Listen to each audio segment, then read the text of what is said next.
Allahu Ekber, Allahu Ekber.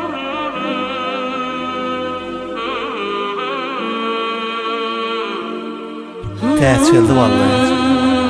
Ayların sultanı mübarek orada.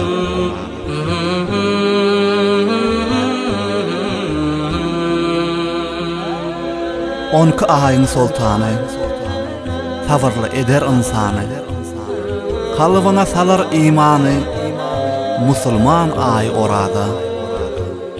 Roza tutun ak yürekten, şeytanın hem gücü yetmez, ona bir ömür gerekmez, 30 gün tutun orada.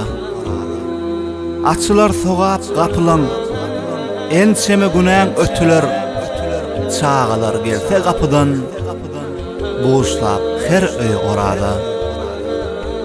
Zıncırlarlar şeytanları, temizlerler imanları, cem kılar musulmanları, mübarek ay orada.